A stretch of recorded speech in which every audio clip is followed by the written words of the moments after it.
2 de tréboles. Empezó a agitar 2 billetes. Lo primero en que pensé al despertarme en el cuartucho del hotel de Venecia fue en Hans el panadero, y en aquellos extraños enanos que había encontrado en la isla mágica.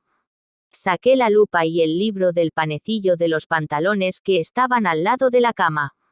Pero justo cuando iba a encender la luz para empezar la lectura, mi viejo dio un grito y se despertó tan repentinamente como solía dormirse. Todo el día en Venecia, bostezó. No había pasado ni un segundo cuando ya se había levantado. Sin que me viera, tuve que volver a meter el libro del panecillo en su escondite, el bolsillo del pantalón. Había prometido que eso sería un secreto entre el viejo panadero de Dorf y yo. ¿Estás jugando al escondite?, preguntó mi viejo justo cuando conseguí meter el libro en su sitio. Estoy mirando si hay cucarachas. Y para eso necesitas una lupa. Quizá tengan crías, contesté. Naturalmente era una respuesta muy tonta, pero así, sobre la marcha, no se me ocurrió ninguna mejor. Por si acaso añadí. Además, puede que vivan aquí cucarachas enanas. Nunca se sabe, dijo mi viejo, y se metió en el baño. El hotel en el que nos hospedábamos era tan malo que ni siquiera servían desayunos, pero nos vino muy bien, porque la noche anterior habíamos descubierto un café muy guay donde servían desayunos de 8 a 11. Las calles estaban tranquilas, y también los canales y las anchas aceras que los bordeaban. Cuando llegamos al café, pedimos zumo de naranja, huevos revueltos, pan tostado y mermelada de naranja. Ese desayuno fue la única excepción, en todo el viaje, que confirmó la regla de que no hay desayuno como el de casa. Mientras desayunábamos, mi viejo tuvo una de sus brillantes ideas. De repente, se quedó mirando al infinito, y yo pensé que el enano había vuelto a aparecer. Pero, por fin, dijo. Espérame aquí sentado, Hans Thomas. Vuelvo en 5 minutos. Yo no tenía ni idea de lo que iría a hacer, pero le había visto así antes. Cuando a mi padre se le ocurría alguna idea, no había casi nada que pudiera detenerle. Desapareció tras una puerta de cristal al otro lado de la plaza. Cuando volvió, se comió los huevos revueltos sin decir palabra. Luego señaló la tienda en la que había estado. ¿Qué pone en ese cartel, Hans Thomas?, preguntó. Sartap, Anokna, leía al revés. Ancona, Patras, eso es. Mojó el pan tostado en el café, antes de metérselo en la boca. Apenas podía tragar, porque no paraba de sonreír. ¿Y qué?, pregunté. Esas 2 palabras me suenan a griego, tanto si las leo al revés como si no. Entonces me miró a los ojos. Nunca hemos estado juntos en el mar, Hans Thomas. Nunca has navegado conmigo. Empezó a agitar 2 billetes y continuó. Un viejo marinero no puede bordear el Adriático. Dejemos de ser marineros de agua dulce. Meteremos el Fiat en un gran barco, y navegaremos hasta Patras, en la costa oeste del Peloponeso. De allí a Atenas solo hay 20 o 30 kilómetros. ¿De verdad? ¿Qué coño quieres decir? Pues claro que sí. Seguramente empezó a decir taco sin pensárselo 2 veces, porque estaba a punto de volver al mar.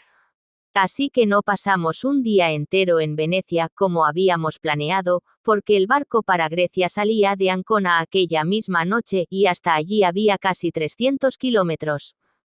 Lo único que mi viejo quiso ver, antes de ponerse al volante, fue el famoso arte veneciano de trabajar el vidrio. Para fundir el vidrio se necesitan fogones, y el peligro de incendio fue lo que hizo que los venecianos llevaran, ya en la Edad Media, la producción vidriera de la ciudad a unos islotes fuera de Venecia. Hoy en día, esos islotes se llaman Murano. Mi viejo insistió en pasar por Murano de camino al aparcamiento donde habíamos dejado el coche. Pero primero tuvimos que ir a recoger el equipaje. En Murano, visitamos primero un museo, donde había vidrio de todos los colores y formas, con cientos de años de antigüedad. Luego vimos el taller de los sopladores de vidrio, donde soplaban jarrones y vasijas de cristal ante la atenta mirada de los turistas. Lo que hacían, lo vendían luego, pero mi viejo dijo que eso era mejor dejarlo para los americanos ricos. Desde la isla de los sopladores de vidrio, cogimos un taxigóndola hasta el aparcamiento y, a la 1, estábamos ya en la autopista en dirección a Ancona, que estaba a 300 kilómetros al sur de Venecia. La carretera iba bordeando todo el tiempo la costa del Adriático, y mi viejo disfrutaba como un enano solo con ver el mar. A veces pasábamos por colinas desde donde había magníficas vistas al mar. Entonces mi viejo paraba el coche y hacía comentarios sobre los veleros y barcos que veíamos. Ya en el coche, me contó muchas cosas que yo no sabía sobre Arendal como ciudad naval.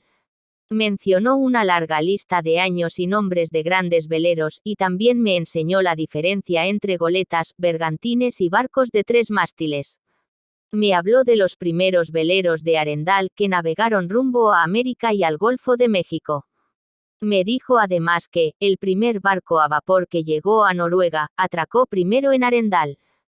Era un velero al que pusieron un motor a vapor y una paletilla. El barco se llamaba Savannah.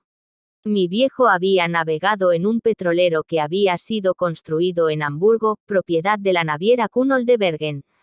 El barco pesaba más de 8.000 toneladas y tenía una tripulación de 40 hombres. Hoy en día los petroleros son mucho más grandes, dijo. Pero la tripulación se reduce a 8 o 10 hombres, ahora todo se realiza con máquinas y tecnología.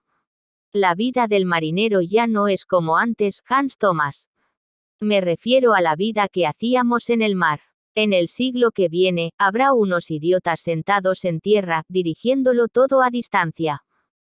Si no le había entendido mal, quería decir que, lo que él llamaba vida de marinero, acabó hace 150 años cuando terminó la era de los veleros. Mientras mi viejo hablaba de la vida en el mar, saqué una baraja, separé del 2 al 10 de tréboles y los coloqué a mi lado sobre el asiento trasero del coche. ¿Por qué todos los enanos de la isla mágica tenían tréboles en la espalda? ¿Quiénes eran y de dónde venían? ¿Se encontraría Hans el panadero o alguien con quien poder hablar en el país al que había llegado? Mi cabeza estaba llena de preguntas sin respuesta. 2 de tréboles había dicho además algo que no podía olvidar. El pez de colores no revela el secreto de la isla, pero sí el panecillo. Podría tratarse del pez de colores del panadero de Dorf. Y el panecillo podría ser el panecillo que me habían dado en Dorf, pues 5 de tréboles había dicho que el panadero esconde los tesoros de la isla mágica. Pero ¿cómo era posible que esos enanos que Hans el panadero había conocido a mediados del siglo pasado pudiesen saber algo de eso? Durante muchos kilómetros, mi viejo fue silbando canciones que había aprendido cuando era marinero. Yo aproveché para coger el libro del panecillo y continuar la lectura. 3 de tréboles. No somos tréboles. Seguí la dirección que había tomado el carro con los 3 gnomos. El camino se adentraba entre altos y espesos árboles. Era como si el fuerte sol de la tarde chisporroteara entre las hojas de los árboles. En un claro del bosque, apareció una casa muy grande hecha con troncos de madera.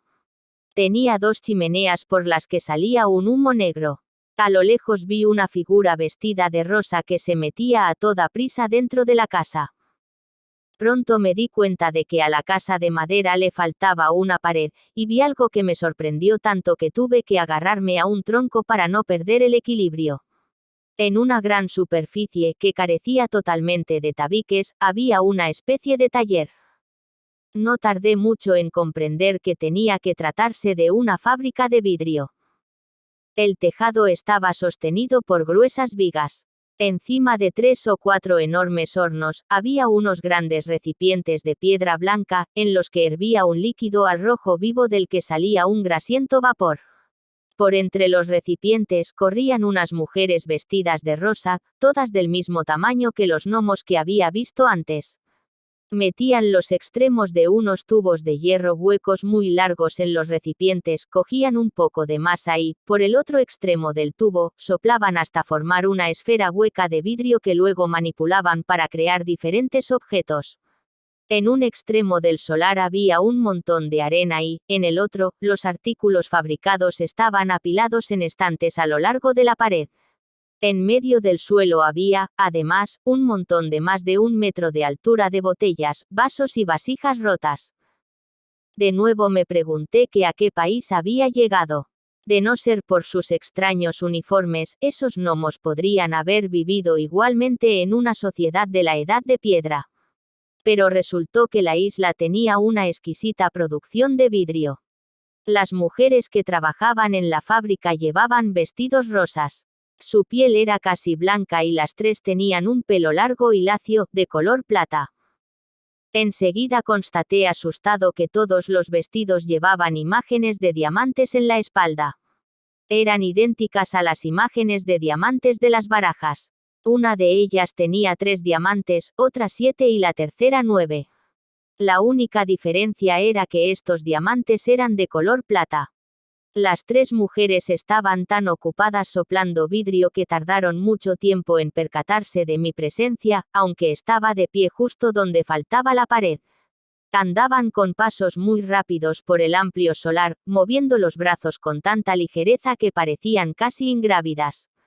Si a una de ellas le hubiera dado por volar bajo el techo, no me habría asombrado más de lo que ya estaba. De repente, una de ellas me descubrió. Era la que tenía 7 diamantes en el vestido. Por un momento, estuve a punto de salir corriendo, pero, cuando me vio, se sorprendió tanto que se le cayó una vasija al suelo y, con el estruendo, todas se volvieron hacia mí y ya era tarde para huir. Entré y la saludé en alemán, con una profunda inclinación de cabeza. Se miraron las unas a las otras sonriendo tan abiertamente que sus blancos dientes brillaron a la luz de los incandescentes hornos. Me acerqué a ellas, y ellas me rodearon. Espero que no les importe que les haga una visita, dije. Volvieron a mirarse y sonrieron aún más que antes. Todas tenían los ojos azules. Eran tan parecidas que seguro que procedían de la misma familia. Quizá fueran hermanas. ¿Entendéis lo que digo? Entendemos todas las palabras corrientes, dijo 3 de diamantes con una aguda voz como de muñeca. Empezaron a hablar todas a la vez. Algunas me hicieron reverencias, y 9 de diamantes incluso se acercó a mí y me dio la mano. Me sorprendió que su pequeña y fina mano estuviera tan fría dentro de ese taller tan caluroso. «¡Qué trabajo tan bonito hacéis!», dije, y ellas se echaron a reír alegremente. Esas artesanas del vidrio eran más amables que los irascibles gnomos con que me había topado antes, pero, aparentemente, eran igual de inabordables. ¿Quién os ha enseñado el arte de soplar el vidrio?, proseguí, dando por sentado que no lo habían aprendido por su cuenta. Tampoco a esto me contestó ninguna, pero 7 de diamantes se fue corriendo a buscar una vasija de cristal que me entregó. «Tenga», dijo. Y las muchachas comenzaron de nuevo a reír. En medio de tanta amabilidad, no resultaba fácil conseguir alguna información, y si no me enteraba pronto de qué estaba pasando allí, iba a volverme completamente loco. «Acabo de llegar a esta isla», comencé a decir, «pero no tengo la menor idea de en qué parte del mundo me encuentro. ¿Podríais contarme algo sobre este lugar?» «No podemos hablar», dijo 7 de diamantes. «¿Hay alguien que os lo prohíba?» Las 3 dijeron que no, moviendo la cabeza con tanto ímpetu que sus cabellos plateados revolotearon a la luz de los hornos. «Sabemos soplar el vidrio», continuó 7 de diamantes. «Pero no somos capaces de pensar. Y por eso tampoco podemos hablar. Entonces sois como los tréboles». Este comentario hizo que, de nuevo, les entrara la risa. «No somos tréboles», replicó 7 de diamantes, moviéndose el vestido, «¿no ves que somos diamantes?». «Idiotas», se me escapó, y las 3 se estremecieron. «No debes enfadarte», dijo 3 de diamantes. «Nos entristecemos fácilmente, y eso nos hace infelices». No estaba totalmente seguro de si debía creerla o no. Su sonrisa era tan convincente que me parecía que un pequeño enfado no conseguiría borrarla. No obstante, tomé nota de la advertencia. «¿De verdad tenéis la mente tan vacía?», pregunté. Asintieron solemnemente con la cabeza. «Me gustaría», dijo 9 de diamantes. «Sí, Pregunté amablemente. Me gustaría pensar algo tan difícil que no fuera capaz de pensarlo, pero no puedo. Me quedé meditando sus palabras y llegué a la conclusión de que ese arte debía de ser igual de complicado para todas ellas. De repente, una empezó a llorar. Era 3 de diamantes. Quiero, sollozó. 9 le puso el brazo alrededor del hombro y 3 de diamantes continuó. Me gustaría despertarme, pero estoy despierta. Eso era exactamente lo que yo sentía. Finalmente, 7 de diamantes se quedó observándome con la mirada ausente. Luego dijo muy seria. El hijo del vidriero se ha burlado de sus propias imaginaciones. Enseguida, las 3 empezaron a lloriquear. Una, cogió una gran vasija de cristal y la tiró con todas sus fuerzas contra el suelo. Otra, empezó a tirarse de su pelo plateado. Y yo llegué a la conclusión de que debía marcharme ya. Perdonad que os haya molestado, me limité a decir. Adiós. Ya no me cabía ninguna duda de que me encontraba en un reducto para gente con trastornos mentales. Además, estaba convencido de que en cualquier momento aparecería algún enfermero vestido de blanco, pidiéndome cuentas por haber sembrado la angustia y la intranquilidad entre los pacientes. Sin embargo, había algo que no entendía. En primer lugar, el tamaño de los habitantes de la isla. Debido a mi condición de marinero, había viajado por muchos países, y sabía que no había ningún lugar en el mundo donde la gente fuera tan pequeña. Los gnomos y las muchachas que trabajaban el vidrio tenían, además, un color de piel completamente distinto, lo que indicaba que no podían ser parientes muy cercanos. Podría ser que en algún momento hubiera brotado una epidemia mundial que hiciera más tonta y más baja a la gente, y que las víctimas de esa epidemia hubieran sido confinadas en esa isla para no contagiar al resto. Si eso fuera así, pronto yo mismo sería igual de tonto y pequeño. Otra cosa que no entendía era la división en diamantes y tréboles como en una baraja. Sería para que los médicos y enfermeros pudieran distinguir a los pacientes. Seguí andando por el camino para carros que ahora se internaba entre espesos árboles de altas copas. El suelo del bosque estaba cubierto por una alfombra de musgo verde claro, y por todas partes crecían unas flores azules parecidas a los no me olvides. Los rayos del sol no atravesaban las copas de los árboles, y las ramas formaban una especie de tejado dorado sobre el paisaje. Al cabo de un rato, divisé una figura clara entre los troncos. Era una mujer menuda, de pelo largo y rubio. Llevaba un vestido amarillo y no era más alta que los demás enanos de la isla. De vez en cuando, se agachaba para coger flores, y pude ver que, en la espalda, llevaba un gran corazón de color rojo. Al acercarme, oí que tarareaba una melancólica melodía. Hola, susurré cuando estaba ya muy cerca de ella. Hola, dijo y se levantó. Lo dijo de un modo tan natural y espontáneo que parecía que nos conociéramos de antes. Era tan bella que no me atrevía a mirarla.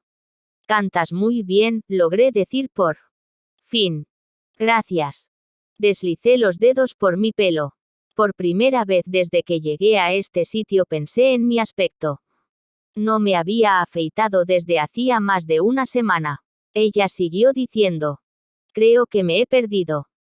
Movió su pequeña cabeza, parecía desconcertada. ¿Cómo te llamas? Pregunté. Se quedó callada un momento y luego contestó. ¿No ves que soy as de corazones?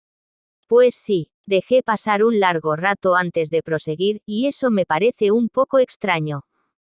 ¿Por qué? Se agachó a coger otra flor. Por cierto, ¿quién eres tú? Me llamo Hans. Se quedó pensando. ¿Te parece más extraño ser as de corazones que Hans? Esta vez no supe qué contestar. Hans, continuó, creo que lo he oído alguna vez. O quizá haya sido solo un pensamiento. Es algo tan lejano. Se volvió a agachar para coger otra flor. De pronto, sufrió una especie de ataque epiléptico. Con voz temblorosa dijo. La cajita de dentro DESEMBALA a la de fuera, a la vez que la de fuera DESEMBALA a la de dentro.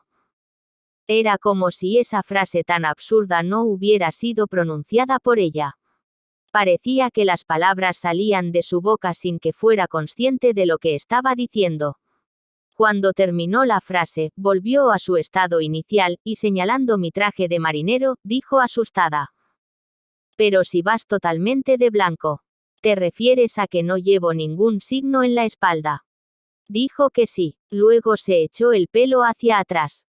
Sabes que no puedes vencerme. Yo nunca vencería a una dama, dije. ¿Qué bobadas dices? Yo no soy una dama. Tenía 2 profundos hoyuelos en las mejillas. Su hermosura era tan enigmática como un elfo. Cuando sonreía, sus ojos verdes brillaban como esmeraldas, y me sentía incapaz de apartar la mirada de ella. De pronto, su rostro adquirió una expresión de preocupación. «No serás triunfo», exclamó. «No, no soy más que un marinero». En ese instante, se metió detrás del tronco de un árbol y desapareció. Intenté seguirla, pero fue como si se la hubiese tragado la tierra.